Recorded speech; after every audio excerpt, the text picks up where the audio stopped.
adalah yang selama ini menghasut Ibu Megawati. Apakah ini adalah karma akibat pemecatan Jokowi? Karena buktinya adalah Puan berpendapat jika Hasto ditangkap oleh KPK.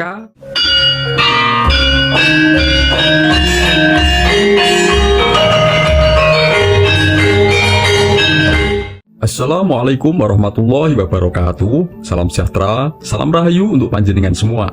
Sedulur, di antara para tokoh elit PDIP, Puan Maharani adalah yang tidak pernah menyerang Pak Jokowi maupun Pak Prabowo secara terang-terangan di hadapan media massa. Bahkan ketika diberi kabar bahwa Pak Jokowi memberi ucapan selamat untuk PDIP pada hari ulang tahun ke-52, Puan Maharani pun tampak senang dan membalas ucapan terima kasih untuk Pak Jokowi. Berbeda dengan Sekjen PDIP yang semenjak Pilpres hingga setelah dipanggil oleh KPK terkait kasus Harun Masiku, itu sering sekali menunjukkan sikap yang cenderung menyerang Pak Jokowi dan keluarganya, entah dengan narasi tuduhan, fitnahan maupun ancaman, seperti contoh narasi ancaman video skandal pejabat tinggi negara yang tidak lain tujuannya adalah untuk menyerang Pak Jokowi. Dan dibalik adanya sikap perbedaan antara Puan Maharani dengan Hasto terhadap Pak Jokowi, ternyata hal itu memperkuat kecurigaan publik selama ini bahwa elit PDIP itu mengalami perpecahan. Tetapi yang membuat publik merasa sangat heran adalah mengapa Ibu Megawati sebagai Ketua Umum PDIP selama ini sikapnya justru terkesan sama dengan sikap Hasto yang cenderung menyerang Pak Jokowi,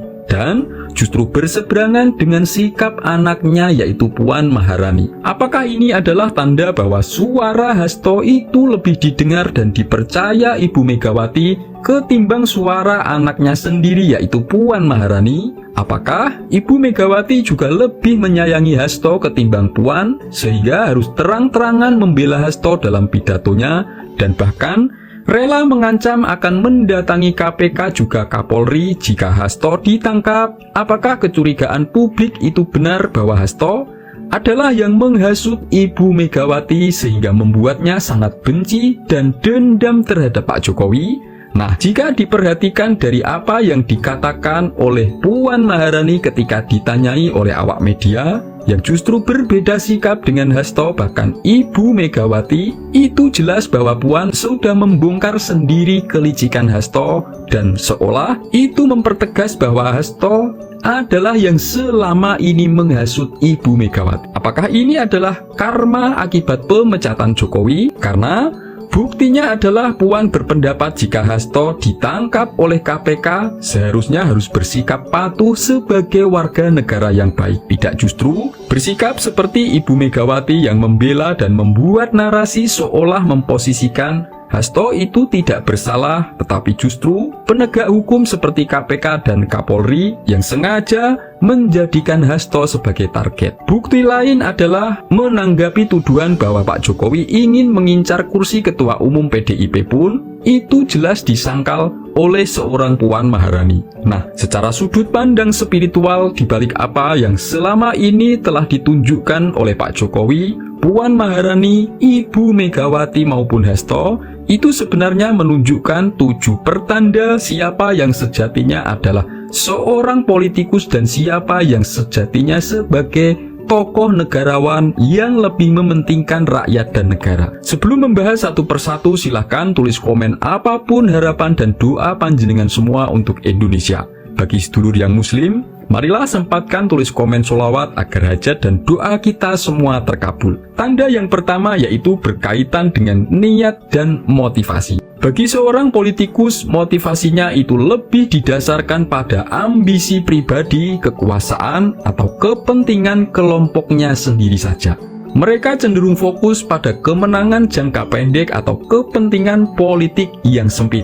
Dalam perspektif spiritual, energi mereka itu cenderung egoistik, sempit atau tidak stabil karena niatnya itu berakar pada materialisme. Sedangkan niat dan motif bagi jiwa negarawan itu bertindak atas dasar panggilan jiwa untuk melayani masyarakat dan membawa manfaat bagi generasi mendatang. Mereka pun memiliki visi yang luas menyangkut kesejahteraan rakyat secara menyeluruh. Energi mereka cenderung harmonis, penuh kasih sayang, stabil, karena niatnya itu selaras dengan prinsip spiritual universal seperti keadilan, keseimbangan, dan cinta kasih sayang. Kedua yaitu keterkaitan dengan nilai-nilai universal. Bagi politisi, mereka cenderung memanfaatkan nilai-nilai moral atau agama hanya sebagai alat untuk meraih dukungan bagi mereka, tetapi tidak selalu menginternalisasi nilai-nilai tersebut di dalam sikapnya. Tindakannya pun juga cenderung suka memanipulasi situasi untuk keuntungan pribadi dan kelompoknya. Tetapi bagi seorang negarawan, mereka menunjukkan perwujudan nilai-nilai universal seperti kejujuran, tanggung jawab, empati, dan juga keadilan. Mereka pun melakukan tindakan berdasarkan prinsip moral dan spiritual yang sangat mendalam. Bahkan, jika itu berakibat merugikan dirinya secara pribadi, seperti menghadapi cacian, makian, bahkan juga fitnahan. Ketiga adalah keterkaitan dalam kepemimpinan. Para politisi itu tandanya mereka cenderung menggunakan strategi yang membangun ketergantungan masyarakat terhadap dirinya atau partainya saja. Sikap atau tindakannya itu hanya diarahkan untuk menjaga kekuasaan dan ketergantungan terhadap pengaruhnya.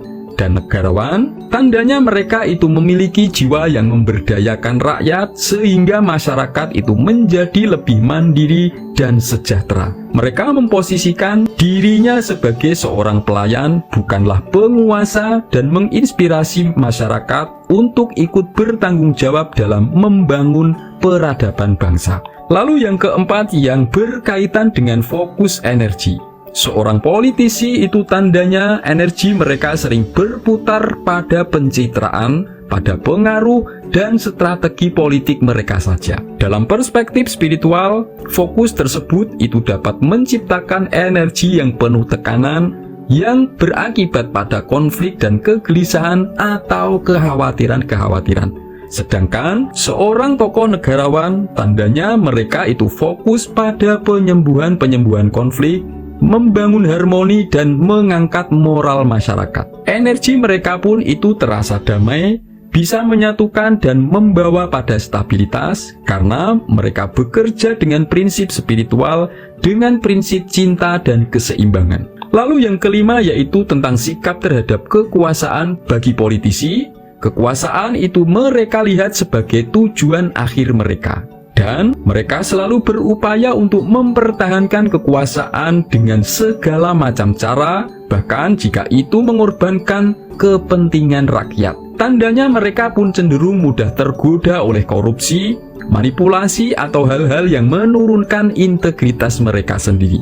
Bagi negarawan, melihat kekuasaan adalah sebagai alat untuk melayani dan memperbaiki keadaan masyarakat. Bahkan, mereka bersedia melepaskan kepentingan kekuasaan atau jabatan jika itu demi kebaikan yang lebih besar. Karena mereka itu tidak terikat secara egoistik terhadap jabatan maupun pangkat. Keenam yaitu tentang warisan yang ditinggalkan. Tanda bagi seorang politisi, dia meninggalkan jejak berupa kebijakan populis atau proyek jangka pendek yang lebih bersifat pencitraan saja. Dampaknya adalah namanya akan memudar setelah masa jabatan mereka berakhir.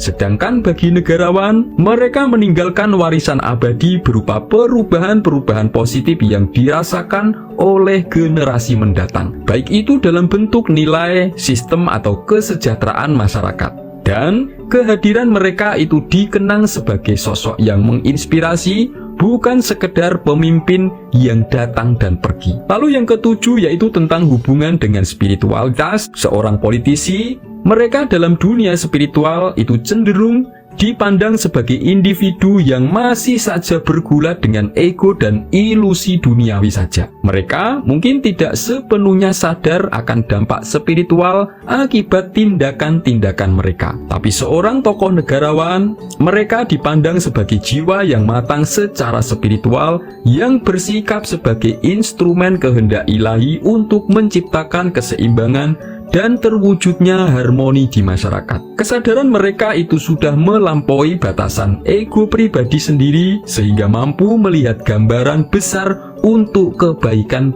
bangsanya. Semoga ini bermanfaat. Wassalamualaikum warahmatullahi wabarakatuh.